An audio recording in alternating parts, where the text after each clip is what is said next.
Welcome back to Junction 119. This is Kellan, This is Casen. and it's been a couple of weeks, but we are back. And there's like Casen and I's way of staggering these two shows of the release of these two films. Mm. That's actually my choice of wardrobe, Casen. I was like, I'm gonna try to wear as close to the Fantastic Four blue as I can, and I was like, Yeah. I was like, I own a Mets adjacent hat for New York City. I'm like, I'll wear a Syracuse Mets hat. What hat do you have on? This is my high school. That's what I thought. Yeah. I just from this angle I couldn't tell. Maybe it's like some sort of app state. I'm like, I think it's Archbold. I just don't know for sure. But Mm. how are you, my friend? Good, good. You're in I different digs, I can see, with a cool painting in the uh background. yeah, I'm actually in the same place. I'm just on the other side of the room. Gotcha. The I'm just trying to switch it up. As, See how the vibes go Absolutely. in different part of the room. This is a show that I'm also very excited for. We are going to give you our full review of Fantastic Four First Steps in the similar vein as our last show, which was discussing Superman. We are going to, like 2 weeks ago, we are going to dedicate the bulk of this show discussing this movie, which Kason and I both thoroughly enjoyed. So you're going to get that as well. But we begin with a couple of baseball stories. And Kason, it's only fitting considering that the day we are actually recording this is right before the trade deadline. But that's not really what we're talking about. Uh, Yeah. we are actually going to begin with a couple of stories, one of which involves your team, but we're not going to start there. We're going to start about this story that comes out of Major League Baseball about a week ago, which I think initially was like reported, and then it was essentially kind of, I think, forgotten about, but then the conversation around it kind of grew over the course of the last, week or so. And, I just thought it would be interesting for us to weigh in. But that's this story that apparently Rob Manfred, the commissioner of Major League Baseball, was in the clubhouse of the Philadelphia Phillies discussing various things, and then I guess he got to the topic of somehow a salary cap was brought up because it is famously known that baseball is headed towards another CBA discussion at the end of next season, which basically every expert has gone and said, yeah, it's going to be bad. It's going to be really, really bad. Well, the frustration of where we're headed might be boiling over in that clubhouse, considering that Bryce Harper, I guess, got into a shouting match with Manfred and shooed him out of their clubhouse, which is like unheard of, quite frankly. Uh, Kason, what was your initial reaction to this story? Yeah, I mean, look, I my reaction at first was kind of like Bryce Harper has a reputation. Yes. If you would have said X player got into a shouting match with Manfred, who would that have been? My first guess would have been Bryce Harper. Especially if they Uh, said Philadelphia Phillies, I would have been, oh, it was Bryce then. yeah, I mean, he's a passionate guy, and it is very boisterous at times when he disagrees with something. And yeah, I mean it's definitely unheard of because I mean imagine in football, for instance, imagine mm, let's say You're trying to trying find to like a think. Bryce Harper equivalent. I'm trying to find, yeah, like let's say, sure, I mean, I let's say uh Travis Kelsey.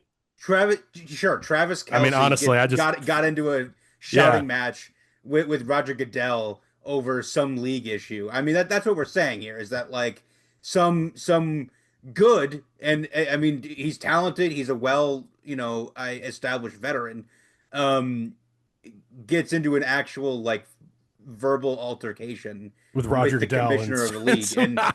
so it's yeah, I mean it's not like, the best player in the league, but it's, one of the better players and someone who's been in the league for a very long time. So I mean, it's Travis Kelsey fighting with Roger Goodell, or maybe uh let's say, I don't know, let's go Luca fighting with Adam Silver, maybe. I don't know. I It's actually It's Casen-short, fan of the Cavaliers. It's just yelling I at him for no reason. I mean, um, it's definitely unheard of, and I think it's important to note because yeah, like this is very indicative of where these conversations will be going next offseason of yeah, this shows that like the owners and the players are basically a Grand Canyon away yeah, with the absolutely. negotiations, and because the majority of the MLB owners want a salary cap because there's only like two or three teams that even benefit from there not being one, Right. and all the other teams can't compete with that level of spending, and the players obviously want to be paid that money. So When remember what I said in our last show when we were kind of talking about the Watt situation? yeah. Uh, it is getting to the point where if there's no salary cap, there may not be a league here soon. I was kind of referring to baseball when I was talking about that Hmm. because contracts are only going up. Stupid stipulations like Shohei's deal are becoming regular place. And as much as I understand that any good players union worth its salt would not want to have there be a situation in which players can't make as much as they possibly can. It is getting to the point, though, now where even those players at the top are fewer and far between than the guys at the bottom that are truly filling out the farm system and are quite literally living contract to contract per year or just on arbitration. And so I hear that, but I also think that the owners, for as much as we've bellyached about terrible ownership on this show this year, even uh, collectively, the majority of them are like, look, I think, even, listen, if there was a cap, would some still not spend money? Probably not, which is why I think a salary floor is likely what we're going to get out of the negotiations, however long they take next offseason, because I do think it's going to bleed into the year. But I do appreciate that the majority of fans seem to be in this mode of, no, there needs to be some sort of cap or floor or something because it's damaging the sport literally, like it's Hmm. damaging my love for the game. I can profess for it. We both generally root for teams that are smaller market clubs with ownership that whether or not they spend a lot do have to operate in an area of yeah like we can't spend like they can. And if you're a fan of a major team, like good for you. But the reality of the situation is, I think the overall health of the game you would care more about, especially if the long term is just there's no baseball at all, or the MLB somehow becomes fractured. Like I think we're headed towards a situation where we could see the league split again or something crazy like that. Is that realistic? No, but that's what's on the line here. And I appreciate Rob Manfred like literally saying at the All-Star game to Pat McAfee and others saying the fact that like you're not a fan because you the owner of your team essentially does not spend and it's hurt your fandom is a problem. And everyone in the league should think that is a problem. And I appreciated Manfred saying that. So um I think it is such a story because it is a precursor, like you said, of what's to come. Because in addition to your point, man, I think some of the owners are a Grand Canyon apart from each other. So they're going to have to come together first before they even take what they're going to take to the players. And then it's just going to, then it's just going to become a mess. So, um, any further thoughts on what I said? Yeah. Please do. I more just kind of had a thought born out of you said the league split again, and the first thing that came to my head was live but for baseball. mm, And I don't know. man, Really the first thing that came into my head was after watching Happy Gilmore 2 was Maxi baseball. Uh, and then I was like, okay, what kind of ridiculous things can we do? And so in my head though, like an actual like live for baseball could be cool. I mean, in my head, just think of 6 innings, 3 and 3 with a halftime in the middle, and halftime of every game is a home run derby. dude.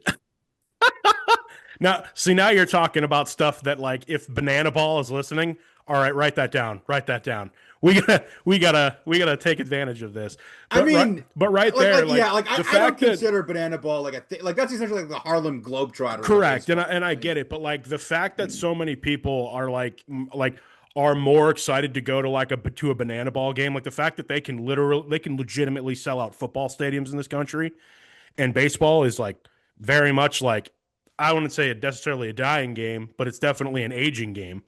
Um, that's a problem, and I really think that, if the millionaires and billionaires can get out of their own way and make a few changes, the next like 10 years after that CBA could usher in a lot more parity, a lot greater things. I mean, I would appreciate if baseball got to the point where the NBA is at now, where I legitimately think my team has a shot this year, any given year. So I can hope and pray that we're headed towards something like that, but in reality, we're probably going to get some watered down version for the games to continue, because I I think we're headed towards a full on strike again? Maybe. Like actually maybe. Like these recent stories have made me think, "Oh, this could be the ugliest lockout we've seen in our lifetime."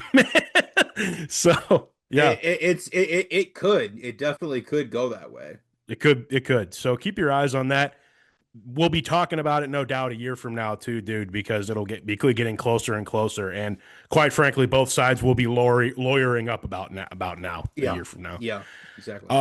Our next story is one that I'm really excited to hear your take on, Casen, and quite frankly, it has to do with a closer who is a member of the quote unquote four horsemen bullpen of the Guardians, but he is not anymore because he's on leave, and his name is Emmanuel Clase. Um, he has been popped as part of a gambling investigation into the club, which sounds like is like getting bigger by the hour, or at least by the day, maybe by the week, and maybe no one else is involved at all. That was an interesting surprise this week.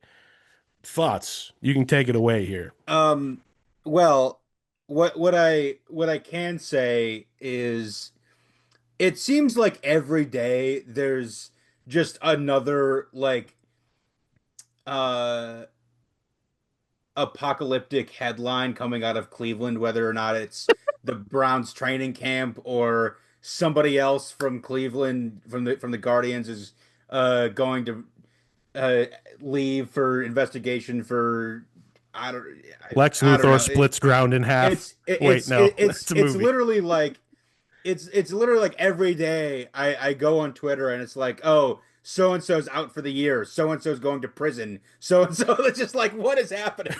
Like, I mean, in the time span of a week, the Cleveland has had two pitchers go on leave for gambling, lost their starting cornerback.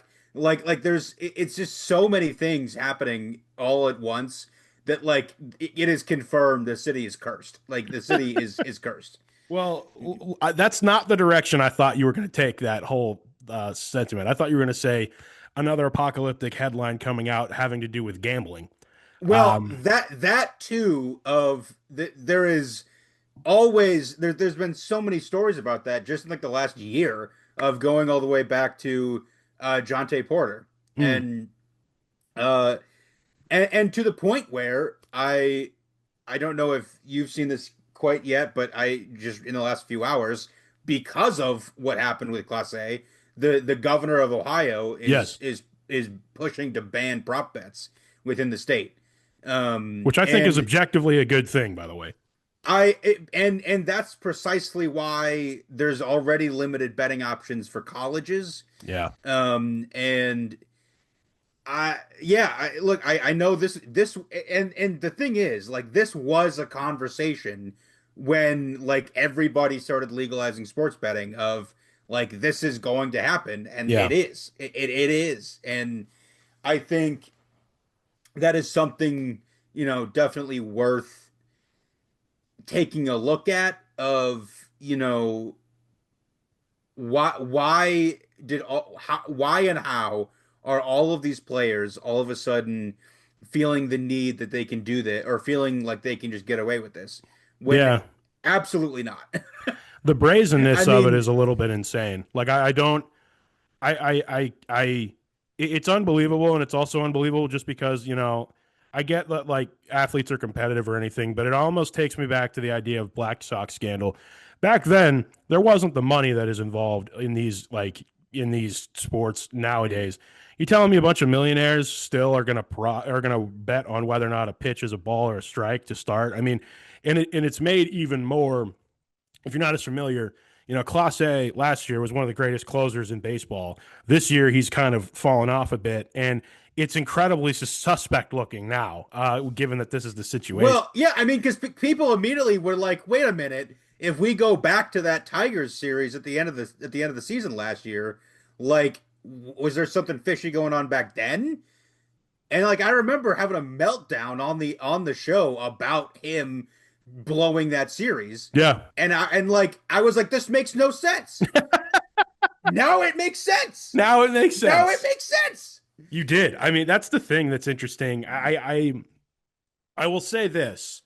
The biggest question I've had, the jokes write themselves. I mean, honestly, I not at Cleveland's expense, of course, but I really do believe that something like this could have happened to any team in baseball, mainly because all it takes is a couple of dudes placing a couple of bets that they some way, somehow don't think are going to, find their way back to them.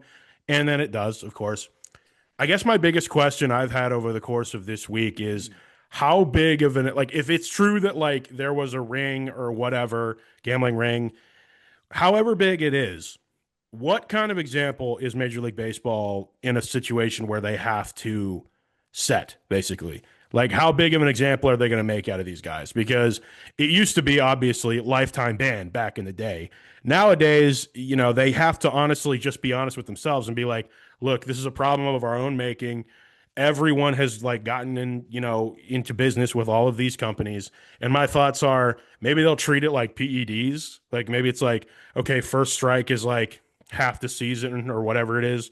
Second strike is like a lifetime ban or something like that. Because I think you have to set a pretty serious precedence. But also it's like, yeah, but like, no, we're not going to lifetime ban them for the first, offense. You know what I mean? Thoughts? Yeah, no, I think like of which here's the thing of like this is where it comes to the league of like they're gonna have to develop some sort of policy. And I do think that like, definitely maybe first strike half a season, second strike a full season, third strike ban. Like Yeah. that seems, fair. I mean, Yeah, sure, why not? absolutely. But I also think that like Three strike system. to an extent, like this is also, being worsened by the leagues themselves because like somebody was shared a picture too and like obviously but like the day the class A stuff came out like somebody took a picture of Progressive Field and there was a bet 365 ad Yeah, in the stadium like absolutely. Like, so like all these leagues that are taking gambling company ad revenue and expecting that it's not going to taint their athletes and taint their sport is delusional. it's Like delusional. It's laughable. It's, so yeah, if the league actually cares, they would cut all ad contracts with gambling companies and then just say like and then take a much harsher stance of like any player that gets, caught doing this, whatever is out. Like right. And, it's just if they really actually cared. if But they the really fact that they actually, they care, if they cared more about that integrity than they care about getting those billions of dollars from those companies, they would do exactly what you just said and completely 180 this entire thing and say, look, we actually don't want to, like you said, we know that's not going to happen, obviously. And so my other thing about that, this in a lot of ways is uncharted territory in the history of humanity, so to speak. Gambling's never been quite this accessible in this way or at this level of popularity. So it's sort of anything you do, I think that the leagues kind of have to be careful because it's sort of like if we do this to Emmanuel Class A, is that going to set the precedence across professional sports? And I would argue it might. Like it might honestly do that a little bit because it's an old but it's a new problem in today's world, like in 2025, well So it's like they might be have to be the first to pull that trigger. it's also like objectively hilarious to look back on some of the other gambling suspensions and other things that we've seen. Yeah. Like if you want to go back to uh oh what was it? Was it Calvin Ridley? Mm. Like I was that who it was? I honestly That don't know. So I I think he got suspended for a year because he like placed a bet when he like bet on uh I think he bet on his team when he was like not playing. Oh, it was like a point Like he shaving was situation, but he I wasn't don't even playing. think I think he like was out of the building because he Gotcha. like had an injury, he was done for the year, and like bet on him or something. Sure. And it was like, okay, well, like he wasn't really involved, like he didn't really do anything. And then there was one where somebody, oh, I think it was Jameson Williams from the Lions, was suspended for like 6 games because he bet on Alabama from the Lions facility. Oh yeah. He was like in the parking lot, and it's like, are you kidding me? It's like, Like dude, seriously. we got you on satellite. Like, what are you doing? But it's also it's that's what I'm saying though. It's like how are people supposed to be like caring about the rules when there's such strict stuff in some instances, and then it's just like I don't like it to me. It's just like the rules don't make sense, Maybe and it it's makes people want to break them because right. they're not like logical. It's it's almost this is maybe a bad historical comparison, but it's almost like at the height of the prohibition before they repealed everything and went back to what we are now, Yeah. where it's like if a law is a law, but literally everyone's breaking it and it's not being enforced in any way, is it really a law? Right. No, Exactly. it's not. Exactly. It's not a law. It's a Exactly. law on the books, but it's not a law in society. Not really.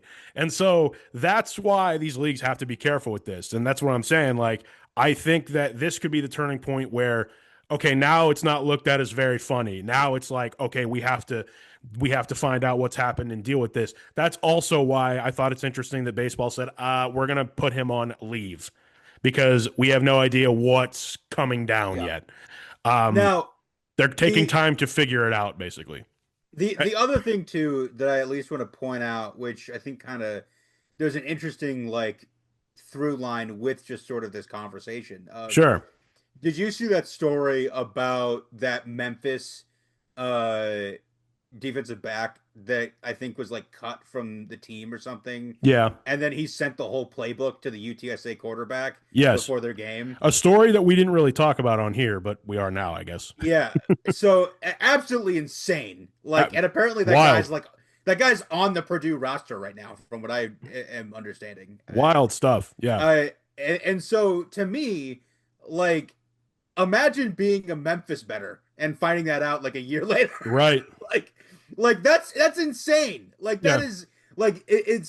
So to me, there is no worse time to be a sports gambler than right now Oh, because you have who knows who throwing games, point shaving, giving other teams the playbook. Like you have no idea. Like this is the Wild West for like sportsmanship right now. yeah. And I would not want to bet anything on anything. It's Like like the Wild West on steroids because like the amount of currency being exchanged electronically now makes all of that look like peanuts back in the day, like at the height yeah. of Vegas, when you got organized crime and stuff, like the movie Casino era, Hmm. the amount of money being exchanged now is just like disgusting compared to then. So, yeah, I this is a fascinating story. If anything, Emmanuel Class A basically it guaranteed he won't be traded today. Um, one way or another, if he comes back, he's coming back to Cleveland at least. Shane Casen. Bieber was, so that's Oh, there you go. So, well, real quick before we dive into what we're really here for, um, I mean, I've watched basically every great player on both my teams just get sent to the weeds today, from the Padres to Cedric Mullins on the Orioles to O'Hearn to Bednar in Pittsburgh, who's from Pittsburgh, by the way. He's headed to New York with the Yankees, I guess. This, that, and I'm sitting here thinking to myself, just like every year, I watch all of my favorite players on my teams all go away, and we get prospects back. Almost like I'm ready for football because baseball for me has been over since like May. As I've told me, I've even had people. Key Brian Hayes too is another one. I've even had people ask me, "What's your thoughts on like the Key Brian Hayes trade?" I'm like, I mean, who cares? Like, I'm struggling to find a way to care. Cincinnati Reds, take him, have fun with him. Like, yeah, we couldn't. He still can't hit. So if you guys can change that, go for it. But whatever. I mean, that's a problem. You know what I mean? I wish I cared more. I wish my team had more of a shot, but you know, they rarely do. So, and that's my thoughts on the overall trade deadline and these stories. Is it time for first steps, Casen? Yeah, let's get into it. So we are going to do what we normally do, where we give a non-spoiler review, and then we'll dive into spoilers after we rate this up. I screwed up on our last show, and I said our rating system a little bit like I said the highest ranking. I said it wrong. I said like adaptanium or something. Adamantium, excuse me, is the top one, and then vibranium, gold, silver, bronze. What'd you think of Fantastic Four First Steps, Casen? Non-spoilers. Let's go. Um, yeah, so let me preface by saying I wish I would have had the opportunity to go and see it again for a second time, Mm-hmm. just because I walked out of the theater thinking like, meh, okay. Really? And like I don't know if that was I don't know if that was just me maybe expecting more, Mm. because like I was trying to compare it with my experience with Superman, and I think essentially what happened was I had no expectations for Superman and was pleasantly surprised, and I went into Fantastic Four expecting a lot, and then it just kind of it met like 80% of what I was expecting, and was just kind of like, Interesting. okay. This Like, could be this. Then I this could mean, be a does that more make interesting sense? show than I thought it was going Like to be. I liked it. I did. It's just Yeah. I felt like I expected it to be better or maybe different than it was. I don't really know how else to explain it, but You can talk. it was just not the movie that I expected it to be, That's and fair. and it just kind of caught me off guard. Well, and we can talk Um, about that more in spoilers. I can say with honesty, I did not see this movie a second time. I didn't get a chance to, just with the timing of everything. Not because I didn't think it was good enough to see again. I just ended up kind of doing a little bit more research. There was a little bit more for me to unpack in terms of a comic idea in this. When I saw this movie the first time, I thoroughly enjoyed it. For me, I enjoyed it more than I thought I was going to because, full disclosure, I'm not traditionally a big fan of the Fantastic Four. They were just not characters that I really got into. And to mhm. be completely honest with you, I always thought maybe I mentioned this on the show or not before, but I was kind of saving it for this review show. I always kind of looked at them as a little too goofy. You know, they were a little too out there, like as far as in a little too old fashioned. Maybe a lot of what people have said about Superman in the past before. But again, I kept saying to myself, yeah, but just like how Superman is DC's oldest IP, Fantastic Four is probably heck, not even Marvel, Timely Comics' oldest IP, which if you're not, there was actually reference to Timely in that movie, by the way. But without getting into spoiler territory, I think I sort of see what you mean, though, in the sense of it was great movie. It didn't move the universe forward in a way that I thought it would. And I will say that as it's aged in my mind, it really does feel like high quality, but the ending of it really did kind of, I don't even want to say devolve. It reached a relatively predictable ending, I will say. And to be completely honest, with what they had set up with the post credit scenes of movies like Thunderbolts, I'm totally with you in the sense of it felt like I was like, oh wait, so we're not getting another Marvel movie until Spider-Man: Brand New Day, which is a year from now, which like just started filming by the way, literally a year from now because it comes out like at the end of July of next year. And then we're supposed to take this premise or whatever we saw in Fantastic Four First Steps and roll right into Doomsday. Like I'm still at a quandary of how that is going to work. But on its face, let's talk about the film itself. Very well acted, very a lot of really great fun moments with the four, I will say. If you're looking for a fresh slate of a film that you don't need to have seen any Marvel movie preconceived in the past, this is the movie for you. If you're a diehard Marvel fan, this is the movie for you.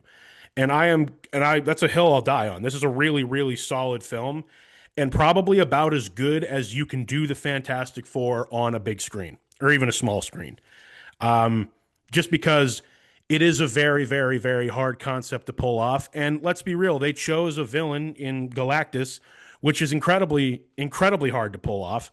I will say, no spoilers, that was the biggest linchpin of the film for me, Casen. If this movie I'm like is either going to be really good or the stuff with Galactus could nosedive it if they do not do this well. And I'm happy to say that they did do it well. They did make the situation in Galactus genuinely scary. Um, I loved the '60s aesthetic of this movie, and to be honest, it's one of the most impressive things I've seen Marvel do in a long time. How lived in they made this world feel in a short amount of time. Um, there's a lot of references being made to the Incredibles. If you don't know, the Incredibles is literally based on the Fantastic Four. The Fantastic Four are inspired a lot of what Pixar did with that movie. And Yeah. I just thought that this was a really, really, really well representation of every character involved. That's how I feel about the movie. I'll let you rebuttal. I said a whole lot of stuff.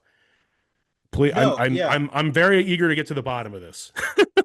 No, I think I definitely agree, and I don't know if maybe that was part of it, was that it is essentially a standalone movie that you It don't is. really need to know anything going into it. And I I I don't know if maybe that's part of it, of the fact that I walked in completely unaware of anything to do with this, and then just expected a lot. I don't know. But I would agree. I mean, I liked the acting. I thought was good. I thought uh the there was a good amount of characterization in there. Um, I thought the dynamic portrayed between the four was nice. I I thought this movie was very well casted. Yeah, yeah, I would I agree was with that. very skeptical about that, to be honest, but I'm like, no, I'm like they're solid, you know, their peak, if you will. Hmm. Yeah, I thought it was nice. I don't know if like I loved Pedro as Reed Richards. Mm. I don't know. I I in my mind just didn't buy it, but I don't know. I mean, because like it in my perspective, like coming from I don't know about the comic accurateness of it or Sure. whatever, Yeah. but from the two like other Fantastic Four movies from the mid 2000s, um, I can't. I'm not even gonna try and pronounce the guy's name, but the Reed Richards in that movie, in those two movies, was like you bought him as like a super genius because he was like neurotic. I would agree. And he like you bought him as some insanely smart scientist guy. I just don't know if you buy that from Pedro.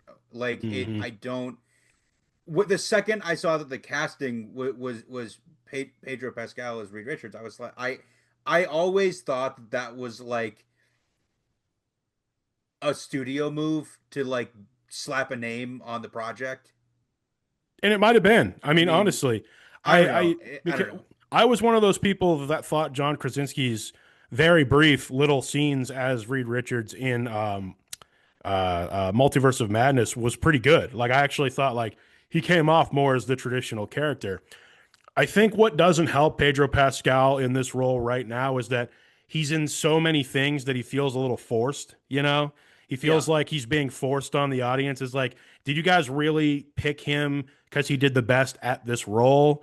Or are you picking him because Pedro's just really hot right now? I mean, I think honestly it's somewhere in between. and I mean I think nothing it is a little bit against in between. her, but I think it was kind of maybe the same thing as Vanessa Kirby. I mean, because it's just like I don't think she did poorly. I'm not even saying that Pedro did poorly either. It's just to me casting these established like dramatic actors in Hmm. this movie, I don't know if they like really sold the part on like the comic bookiness of this I movie, get if it. that helps. Like, I think that this movie would have benefited from us on from Marvel honestly going the route of unknown actors. Maybe yeah, like yeah, for example, I like the casting of Johnny and Ben like I liked it objectively, not way more, but I liked it more objectively than I did Reed and Sue because I thought Yes, Joseph Quinn was probably the best. Joseph Quinn as Johnny Storm was probably the best casting decision of this film. and Like I I have don't, no idea who he is. I mean, you don't know him because you're not a Stranger Things fan, but he was one of I the standout characters.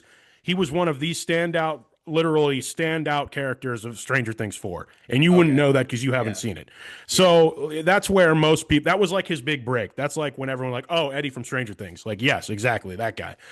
And he was great. And for what Eban got to do as like the thing, I mean, he yeah. CGI'd the whole movie. So like I still thought that they brought a lot of heart, but a And lot he's fine. I mean, I he's a yeah, good actor. He's well known enough.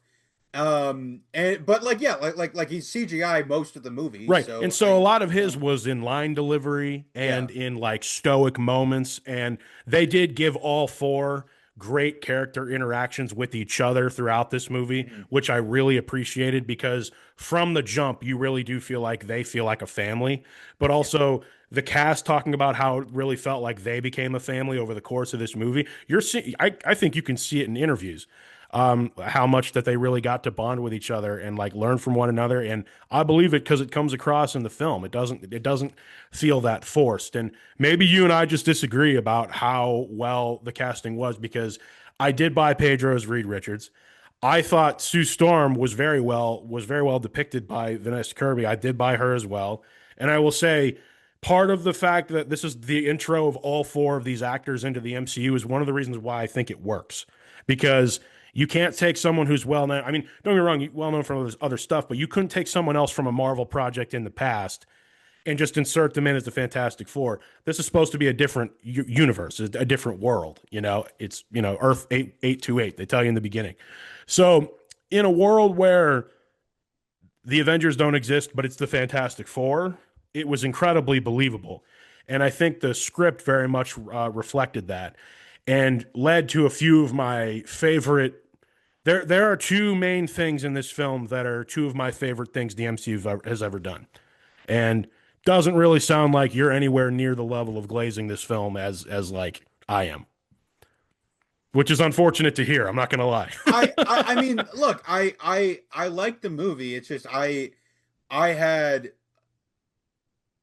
a lot of just questions about, maybe uh some of the the structure of the movie and casting that I think maybe didn't exactly help. But I thought it was, one of the best movies they've made in a while just And because if it's the right, of course, I would go as far as to say on a technical level, I think this is maybe the best movie Marvel's put out since Endgame. On that sense of the amount of stuff on screen that they had to make look good, I would say that if you're worried about seeing it in terms of like a Marvel, I would say yes, do see this on a big screen. It's definitely worth going to the movie theater for. You do need to see it on a bigger screen, I would argue, to appreciate it a little bit more if you get a chance.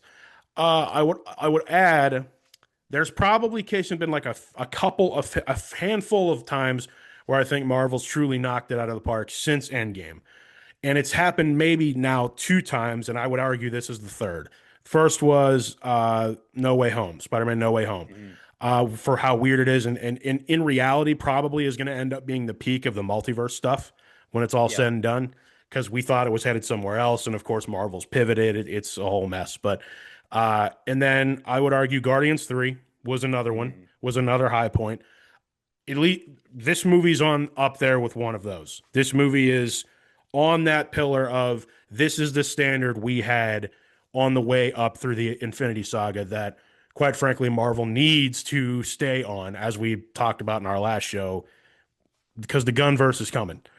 Yeah. Yeah. They need to stay on top of their game. This needs to be the No. Yeah. standard again. Um, and so, with that being said, you want to rate this up, and then we can dive into it. Yeah. Yeah. Uh, Go ahead. I think it's solidly a gold for me. Okay. It's not, I mean, I don't think I hate the movie or anything. Like I don't know. I thought it was a good movie. I enjoyed it.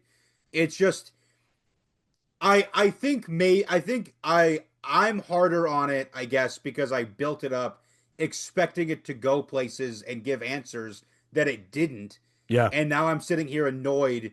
I'll get into it later. There's other things that I'll get into later in the spoiler section, but I think it was just built up to be something that it's not, and I don't think that did the movie any favors. Well, If that makes if sense. I have to be the one here in the spoiler section and defend this film tooth and nail, I will, because I was between vibranium and adamantium, and my second of the year, I think this is adamantium. This is going to go down as one of the best portrayals of the source material ever put to screen. I really do believe that. That's I don't care if I get the reputation of tossing around our highest ratings more than you do. Someone has to. Someone has to have that contrast. I really enjoyed this movie a lot. I thought this was, on a technical level, I thought this movie was incredibly impressive. I will say that I have issues with it as well, which I'll get into. It's not without flaws, but I think the standard, again, as you know, that I judged Daredevil on this same wavelength in terms of how correct it is from page to screen. I mean, it doesn't get much better than honestly the last two movies we saw and talked about on this show. And I will also say this: I don't know if a direct sequel Fantastic Four movie will ever happen. No, at least not from this crew, because to be completely honest with you, I'm not so sure you could pull this off this well again. And Mm-hmm. because we're going straight into Doctor Doom, who is a Marvel Avengers level threat bad guy, uh, I struggle to think that the right direction would have been okay. We're also now going to do a second Fantastic Four movie that goes into more of their villain. I don't think we're going to get something like that. I think that the introduction of the Fantastic Four, and we'll see the four going forward in the saga. But as far as a traditional sequel, this is going to do well to merit one. I just don't know if you can pull this off this well a second time. So, for Mm-hmm. that and all of that, and how correct and how well they, quite frankly, did justice to Jack Kirby and Stan Lee, this is an adamantium for me. This is top tier Marvel content for me personally. Um, that being said, let's get into spoilers because I need to see why you hate this movie so much. I'm sitting here like, by Casen standards, I'm like, wow, Casen hated this, which is I funny to mean, me. I mean, obviously, I know you literally said you didn't. So let's dive in. I mean, I I have some stuff I written down. Go ahead. look, I Spoiler yeah, I warning for, mean, yeah. yeah, the spoilers now. I look, I mean, if I hate a project, I'll say I hate it. I mean, we've talked about We sat here Ironheart. two shows ago and absolutely destroyed Marvel, and I thought we were going to build Yeah. them up. Now we're going to sit here and talk about how unimpressed Casen was. But let's go No, ahead. look, I got you. I appreciate the story that Matt Shackman told, and I appreciate the direction they went with it and the um style of the movie I liked. I I just think that I think that the my issues with the movie are entirely of Marvel's own like marketing and Mm, promotion. Of they so as we saw in the Thunderbolts end credit scene, we saw the Fantastic Four ship in there, and we like, did. okay, so we'll figure out what this is. Here we are, the end after the movie. We still have no idea what that was doing, like why. Correct. And to me, I sat there with the credits over, pissed, and I was like, why would you have this end credit scene and then have that not anything to do with the movie? Well, I think what we're seeing here is, I think that the end credit scene of the mid credit scene of Thunderbolts is a movie that's honestly straight out of Doomsday. Like I think that scene is in Doomsday, and it's Sure, yeah. well into the story of when something or someone arrives via the Fantastic Four ship. Um, I was also with you a little surprised that there was no reference to that scene like at all. We can pull the band-aid off and spoilers. Literally, obviously, the mid-credit scene. I fully expected there to be just a reveal of Doctor Doom in some way. I didn't know if we would necessarily see his face per se. I also made a joke to the person I was with. I said, This movie's budget would have ballooned like $15 million if they had Robert Downey Jr. on screen at all. So I thought about that. I thought, listen, we can tease Doom without showing his face, okay? Well, Let's just well, well. Here's the other thing too. I something else that I've seen referenced is that they think that scene is straight out of Doomsday. I could see that too. I could see So I either one. I would not be surprised, and I get it. I understand that. I Yeah. mean, and There's I a time think skip. There's a time skip. Four yeah, years later, it says. And I know we're bouncing around. We're not going to go scene by scene here. I appreciated the reference to Doctor Doom earlier in the movie, where they're yeah, setting up the futuristic thing, which is basically like the UN with Sue Storm kind of yeah. at the head, because they've like achieved world peace essentially in this universe. And they're all demilitarizing whatever, and Latveria's seat is empty. And I'm like, oh, there he is. He would be sitting right there if he was on board with this, because he is like the wizard king of that country. So Victor Von Doom is not here. So I thought that was a really good Easter egg. This movie was chock Mhm. full of them. Uh, and I can understand your disappointment, because while I wasn't disappointed, I was a little confused. I was a little bit like, okay, so now I have to truly wait a year and a half to find out how all these puzzle pieces fit together. Because as far as I know, we're not getting any more semblance of this story. I don't know. I don't know what Brand New Day is going to do, but Spider-Man's going to be like just all in New York on the ground level. So I'm Mhm. kind of sitting here like, okay, well, this will make sense somehow. It didn't make me mad. Like clearly it made you mad. It just made me annoyed, and because I don't know if this was maybe a narrative that was just going around the internet, but it felt like this movie was going to lead into I it was going to like set up and explain what is happening in Doomsday. Correct. And I I thought there this was going to be like well Thor Ragnarok. and the thing is there were rumblings last year when they were filming it that that RDJ was on set and there was going to be some Doom in it, and I don't know if that was that credit scene. I don't think so. I would imagine they filmed that more recently. So I don't know. You I just think that I don't know, know if it was the internet maybe just made me have a like misalign my expectations with what the project is, and I which is why I wish I would have been able to see it again, and just actually like experience it for what I know it is. right. um so I'll probably watch it again when it comes out on Disney Plus and see if I like it better. I would, because But I will say that I'm with you. New Rockstars did a pretty good breakdown of everything, but they did talk about how some major story beats of this film were either changed or deliberately kind of reflected, because there's a lot of trailer footage that is just not here. It's not in this thing. I mean, like a lot, like so much that it's stuff that they would have had to have shot that just didn't make the final cut. From like like that scene where Sue and Reed are showing like the news around their place. mhm. The scenes of like the stuff on the show, the Gilbert show stuff was supposed to be longer. There was a whole scene they shot where Ben Grimm is on a dating show, and it's like a long scene. Like Mhm. probably would have played it out.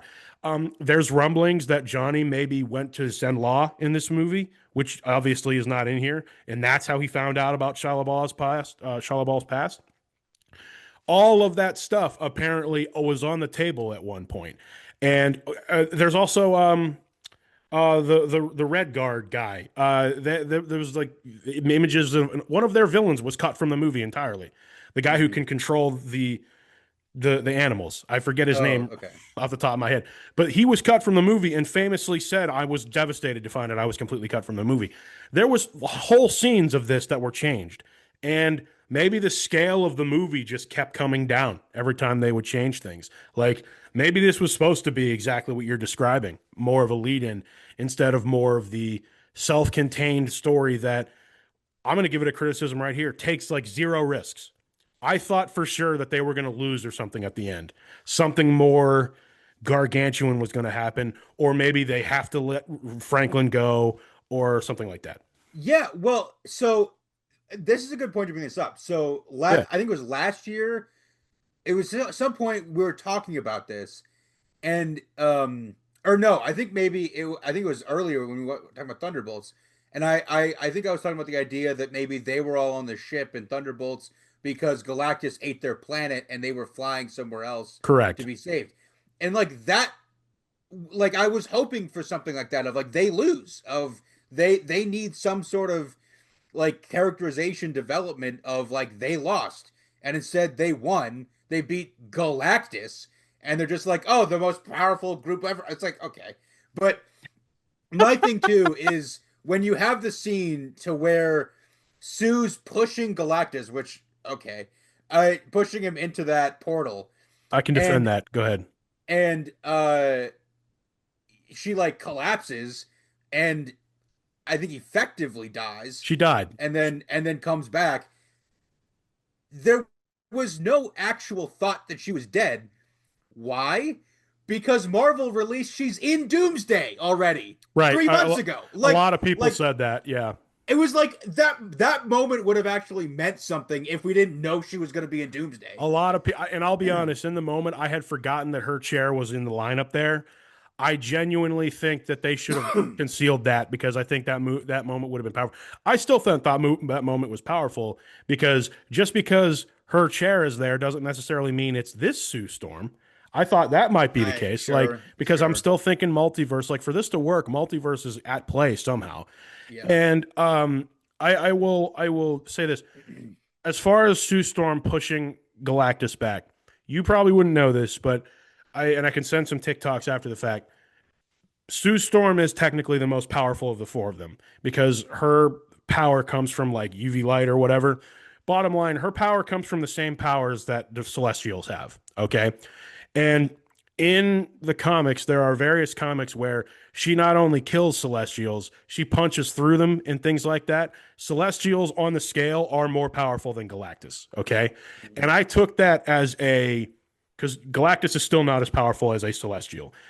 I took that as a moment of, you know how those like stories of parents who get like otherworldly strength when like their child's in danger and like people Mm-hmm. lift cars and stuff like that. I looked at that as the last second, like something in her snap. She gets out of the car which crashed because she was kind of out of it. Galactus has Franklin straight up, like he has him, and he's like going to leave basically. And I literally was like, that's a moment where her adrenaline kicked in, and it's like, I am getting him in this thing one way or another. And so she pushes Galactus that direction, which it literally takes everything she has and literally takes the four of them, distracting him and stuff like that. And by the way, it almost doesn't work because one of the scariest moments of that movie is when the arm comes back through with 10 seconds Mm-hmm. left. That actually was like a jolt and like jump scare like in my theater. I was like, "Oh, because they've already established like how scary he is." Arm comes through and it's like, "Oh, this may not work." And then of course Johnny's going to sacrifice himself, which is awesome. And then Surfer comes back and sends him through and all that stuff happens. So that is comic accurate. Just needed to defend that moment. Um, Okay, that's fine. yeah, Yeah, just needed to good to defend that know. moment. Uh, I have a theory of where this could go with that spaceship, though. That I'm Okay. gonna everything that happened in that movie, the next 30 minutes after they take off into space to go up and meet Galactus, the next 30 minutes of that movie, whether you agree or not, is like some of the greatest content Marvel's ever put on screen. I don't care what you have to say about it. Everything from them meeting Galactus, which was incredibly well done, they made him Mm. scary, to, oh no, actually, I actually just want your child because he has the power cosmic, which, if you're not familiar, the power cosmic basically means you can move stuff from one plane of existence to another. So he can hence bring his mom back to life, whatever. That whole sequence where Silver Surfer is chasing them through space and there's a wormhole and like she nearly gets there, and then Sue literally says, Johnny, go and kill her. Like all of that stuff leading up to Franklin's birth was phenomenal, whether you agree or not. Oh, I like that stuff. Yeah, That was I like arguably that. that was one of two moments that I was referring to earlier that is some of the best Marvel content I've ever seen. I felt a lot of chills when they were going into space because I literally had a thought of this is this world's Avengers, and I don't know. It made me feel good to see them. It's like they're gonna like if you're on Earth, it's like they're gonna go up there, save us again, you know. And it's such a contrast when they get back and it's like, yeah, no, like we may not win this one. like like Mhm. and I think maybe your frustration comes from a scale of, yeah, you probably shouldn't have won this one either. Hence the Yeah. point of what we thought we were here for. Um Around when, well, anyway, that's the first scene. I'll let you respond to any of that. Uh Go ahead. No, I mean, I really liked all the stuff from like when they left to go meet Galactus and when they had to sort of do the thing around the it was the black hole or whatever the They slingshot around a black hole, which is yeah. known to distort time and reality. What if that's what we saw on the screen at the end of Thunderbolts? What if we saw a merging situation with dimensions where they I've see seen that. where they see Yeah. it very briefly? I don't know. I know that everyone's like, no, because theirs has three prongs and has four, or whatever. But yeah, Yeah. Yeah. No, I've seen that as an option. That like somehow they were like cloned in sent yeah, over to the MCU Earth. Um, I that's possible. Who that would be knows? wild. Yeah, that would be wild. The biggest thing about this movie is they have to make what happens in 828 like matter. You know what I mean? Yeah. Like I don't want, like you just said, like your frustration is stemming from, I don't want this whole thing of defeating Galactus in their universe to have not mattered. The one thing that Marvel did say that I kind of hope they retcon is apparently Galactus is a Nexus being, which, if you don't know what that is, Nexus being means there's only one of him across the multiverse. He is the one of one. Um, which, because it's Galactus, kind of makes sense, you know, since he kind of predates our universe. And and I keep thinking to myself, if that's the case, then we're not getting a Norrin Rad Silver Surfer, are we? It's just going to be Shalaval. And I keep thinking to myself, well, I suppose we could get another Herald of some kind in the future. They also imply that Franklin's going to be incredibly OP, like really OP, like broken OP, Yeah. Yeah. which he is in the comics too. Like he makes whole universes. He like any crazy cosmic thing they do with Franklin Richards in the comics. It's ridiculous. So like asininely ridiculous. So they're going to have to worry about that. But that's also why I think Victor Von Doom has learned that. And it's like, hey, I'm going to take this kid straight up because he can probably punch a hole straight through the multiverse and how have it be so I can take over. Yeah, and I think that maybe the leading thought at this point is that um the scene in Thunderbolts is either the the four trying to get Franklin back because they tracked Doom to 616. 616, Yeah. or it is Doom and Franklin leaving on the four jet to Yeah. 616. So it's one of the two, and I think which makes sense. I mean, I think it would make sense that the four think they're alone in this endeavor. They're Yeah, chasing. It's like, okay, we got to go through this like dimensional rift or whatever. We're in a different thing. And then it's like, they're not used to having any other superpowered beings. So can't you see like an Infinity War style story where all of these different groups and pockets of people are fighting him and after him, and maybe yeah, they go after each other because they think the four are bad and working for Doom or whatever. yeah. Like it's going to be a chaotic movie that I think ultimately is going to. I think it is going to be a little bit of a clunky mess, but by design, because the Avengers are disjointed and stunted right now. Um, I can see that taking place. I wanted to talk here, Casen, about what in for me was my favorite scene of the entire movie. Genuinely, my favorite scene of the entire movie. They're gonna teleport Earth. It doesn't work. One of the things blow, which is already an insane plan, by the way. They're just gonna like. You mean to tell me he's like around Mars? You're meaning to tell me there's enough time for us to just build all this stuff on? Okay, whatever. Um, I liked that like unifying Earth scene and stuff, but I'm like, okay, I sure hope this works because the solar system you pick better be right, Reed Richards. Which he's Reed Richards, I get it, but okay, the one of the pillars blows up. It's Shalabal returning because she's gotten out of the wormhole, right? Johnny basically tracks her down and essentially ambushes her in Times Square where she's hijacked all the things and he's Mhm. learned the language, which is also another bit of a leap in the movie I have to take. I'm like, I don't know if you could learn a full language just by polling recordings, but I mean, you could whatever. It's fine. They're showing that Johnny's smart. Johnny basically lays it on her and says, "Your name is Shalabal." We learn her backstory, and then he's screaming. He gets like emotional. He's like, "And now you've come to my home, to my family. You're gonna do this to my planet, and you expect us basically just to sit down, like you know?"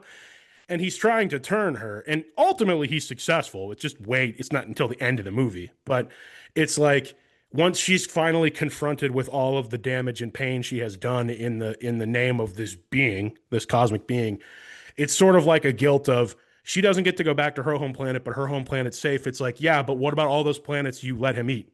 You know, that I just did not expect from Johnny as a character from this movie.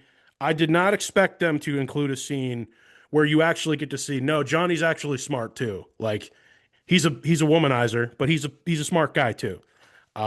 Thoughts about that scene? That was my favorite scene in the entire movie. So Yeah, I like that scene. I thought it was impactful and powerful. Yeah, I did. You kind of knew eventually, like with him always trying to break that language and stuff. You were like, okay, this is eventually going to happen, yeah, and it into something. But also, I was like, I still don't know how he's going to be able to do this, because that's enough. hearing her say one phrase doesn't Yeah, mean you can translate the entire thing. Like that's not exactly how that works. But okay. yeah, right. So, and I kind of look at it as maybe he's deciphered that these are cries of warning or whatever, but maybe like for the audience, like you were hearing it from Shala's perspective, like she can understand it or whatever. It's a leap I have to take, but it's still one of the best scenes in the movie. Um, Let me see here. I've talked about most of what I wanted to say in this movie. Was there anything else that you wanted to really get into discussion about? Any other things I can debunk for it and defend the film? No, I mean, I what I will say is like comparing it to those old Fantastic Four movies from the mid 2000s. Yeah, There were a lot of like similar things and like aspects of like Ben uh spying on women that he liked from afar because he's afraid of what he looks like. And then yeah, in the Silver Surfer movie, Johnny was also like weirdly obsessed with with Nora and Rad. I yeah. because like that one was interesting because like he touched the surfboard and then like his powers went all haywire. So that was an interesting thing. Um, but in that one though, I Sue Storm has a connection with Nora and Rad, and so instead Johnny has his connection with Charlotte Ball, which I thought was interesting of Well, that makes sort of sense just showing with the that. gender Yeah, swap. Like yeah. that makes sense. Um, I will say that Sue Storm, like my standout in this whole movie, honestly, was Vanessa Kirby's Sue Storm, just because I thought they did a really good job of showing their relationship, regardless of how you feel about the portrayals. Sue and Reed were written very well. And I really got this sense from Reed of Reed is a smart guy. Obviously, he's figured out light speed, travel, and everything, but he also is a shy guy. He's almost tortured by this idea of he needs to find a solution to every problem.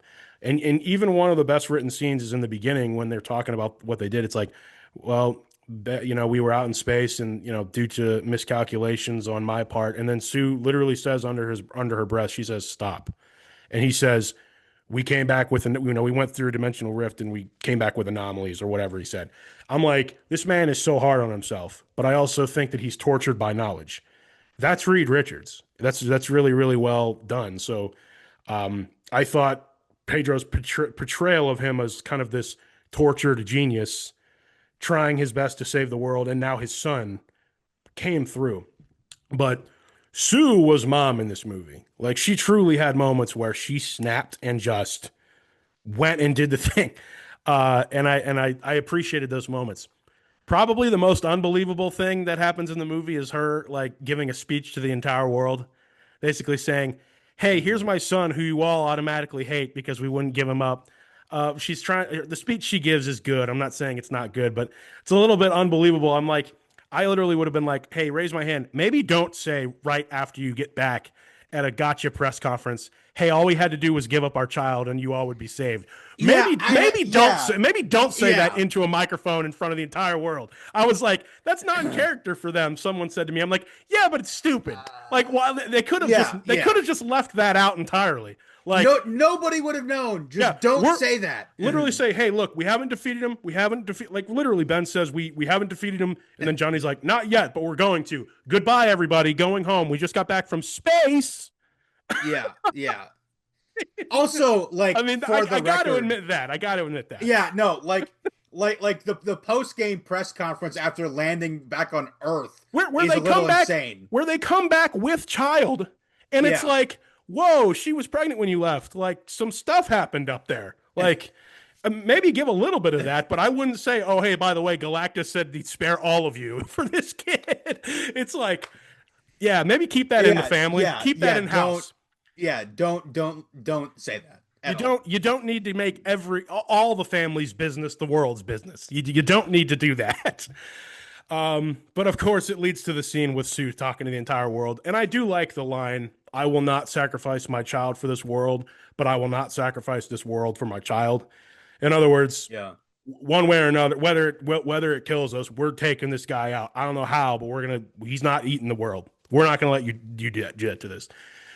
And they succeed. The biggest, you know, surprise in the film. I will say, I'm happy they didn't show too much of Mr. Fantastic's like powers, because it just does not translate well to screen if you do it too much. And then, of hmm course, I'm like, there has to be a moment where they lean into it. And of course, it's the rubber band stretchy moment with Galactus, where I'm thinking to myself, okay, this is probably the goofiest looking thing in the movie. And I actually thought he was just going to like let him go and fling him like a rubber band. yeah, I thought that was what we were going to get from that. Like, oh, you're here.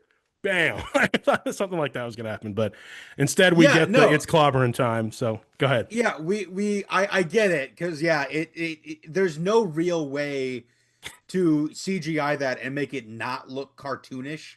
Right. Um, Out of a comic which book. which, What can you do? which and so it's hard to do, and so because there's all other people point out that like you don't really ever see his powers outside of like that one scene when he's like being stretched by Galactus, but um Around the ship, kind of.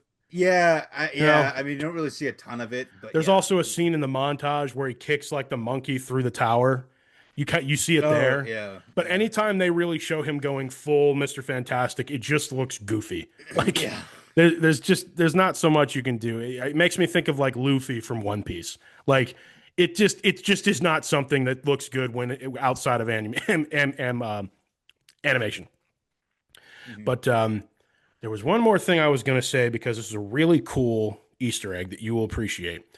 So a lot of Ben Grimm is actually based on, um, he grew up in a rough like Jewish neighborhood, a real neighborhood of like that. What was really based on like Jack Kirby's upbringing in like a lot of those places.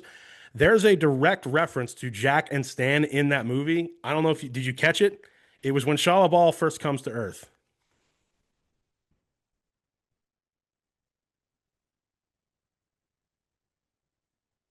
Mhm.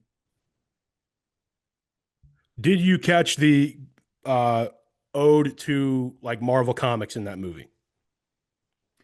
So the last thing I heard was the neighborhood was an ode to Jack Kirby's neighborhood. Is that what Okay, you're saying? yes. So there is a direct reference in the movie to Jack and Stan, where literally like they're in the movie, they're there, Yeah. and you can see it. It was when Shia LaBeouf comes to Earth. Do you know what I'm referring to? Kind of. Yeah. So she's in Times Square, and they show two guys looking out the window at a thing that says Timely Comics, which is the original name of Mm. Marvel, and they show their perspective of what it looks like out the window of Shia LaBeouf coming down, and they show her, and there's drawings of like actual Fantastic Four comic books. Those two Mhm. guys in that room are supposed to be a young Jack and Stan, Oh, that's cool. That's cool. like making the Fantastic Four for the first time, like or first time, or like they've turned them into a comic series basically, Yeah. as well. That is something I did not learn about until I saw New Rockstar's breakdown, because I caught it real quick in the movie, but I thought is that what that was supposed to be? Because they kind of show that comic, but it was really fast. So I was like, wait a minute. Apparently it was. And I really, really appreciated that, even though obviously neither man is around to cameo in this movie, they still kind of put an ode to them where they're kind of in the movie. You know what I mean? Mhm. They're in universe, so to speak. So I just wanted to share that one with you before we signed off here. But um, one last thing I have it written down here because I wanted to get your thoughts on it because this is a bigger Marvel question overall. Have you noticed that we've kind of stopped getting the Marvel fanfares at the beginning of these movies? Yeah, they basically just stopped doing that opening thing. And there I don't know if there was if there was ever a reason given for that, but it seems like they maybe wanted to just leave that alone with the original Infinity War saga, then do separate stuff after. I don't know what the reason of that, but was yeah, I They definitely noticed it several projects ago. Kevin has not really mentioned it. The first project I noticed it was Captain America earlier this year. Hmm. They don't do they just say Marvel Studios production and then they go into the movie. Is it I missed it and I did not like that they did that. Yeah. Then they kind of did it for Thunderbolts, but they did it so that the Void takes it over. Hmm. And I thought that was really well done. I was like, okay, that's a nice thing. For this, the Marvel Studios just kind of turns into 1961. So I was kind of like, eh. So maybe they're trying to make the Marvel Studios reveal, um, like in theme, I guess, going Yeah, forward. yeah, which is fair, which is fair. 100%. I get it. I get it. But definitely, that classic opening sequence, is going to be missed for sure. 100%. They need to justify it going. So Maybe it'll be back for Doomsday. Hopefully, it'll be back for Doomsday. maybe we're back for Doomsday for sure.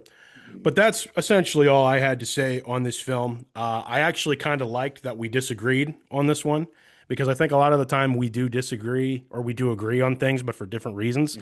This gave me like a real interesting thing. But honestly, if you ask me who won July, it's I would still say Superman primarily because Yeah, the stakes were way higher with that movie. Like yeah. that had to be good. That had to be good. Hmm. And he's the oldest comic book character and everything. And despite a few people disagreeing, I would still say they pulled that off really well. I think they pulled this off as well as they could have as well. And I stand by every glazing thing I said about this movie. Um, who really won this month is the fans. We did. And honestly, this really felt like it also was really cool to see Pedro Pascal and actors of like Superman saying that they were supporting each other. Like, Hmm. I like this. I think it's a precursor to what you call the comic wars. Like, I hope we get this every summer forever now. Like, where we have anticipated dueling projects and Hmm. everything. Um, I'll give both I movies mean, praise. next year should be good too. We've got Yeah, lots of good stuff going on next year. we get Supergirl in June, and we get Spider-Man making his return in the end of July. Now, I do believe we're going to get the Odyssey before Spider-Man though, so that's going to be a wild Tom Holland month. I don't know. Yeah, yeah. It's gonna be sometime in July for both of them. Yeah. It's just going to be Tom Holland going from, hey, by the way, Spider-Man comes out too. It's like, yeah, but the Odyssey was like incredible. What? Why is Spider-Man in the Odyssey? Yeah, what's Spider-Man doing in the Odyssey? I just saw Spider-Man cues up. And don't get me wrong, I love Spider-Man more than any superhero. But I'm gonna be like, man, I just saw Tom Holland like fight a Cyclops like 2 weeks ago on an IMAX screen. What is he gonna do in this movie that's gonna impress me as much as that? And then Peter, Yeah, MJ's over on a M- desert planet with yeah, Timothy Chalamet. absolutely, absolutely. And Zendaya's also in the Odyssey. I assume that she's going to be the wife that is being courted as Odysseus on his way home. Whatever. If you know the Yeah. Odyssey, that's the story. Like he's on his way home after the battle, after the war, in the Iliad. So Well, I look for and Dune 3 too. and Dune 3. I still have not seen the first two Dunes, so I haven't either. I have to scale those two dunes of sand before that somehow some way comes out. But that's what we have for you on this week here on this. It'll be August by the time this show comes out. We will be back again soon to talk about more things. Thank you everyone so much always for listening, watching, let us know your thoughts about this movie because honestly, I've now heard really mixed things about it from trusted folks. Do you lean more in my camp, or are you worth more in Casen's camp? Anything more to say, my friend? No, I think we covered all of it. One last shout out. Thank you so much again to the wonderful Morgan Short for our cover for this week as Hmm. well. Two of my favorite covers of these last two shows. Fantastic Four, First Steps for this one, and then of course Superman for our last show. Always incredible work, and we love you for it. So, uh, that being said, this is Kellan, This is Casen. and we'll see you as always at the next stop.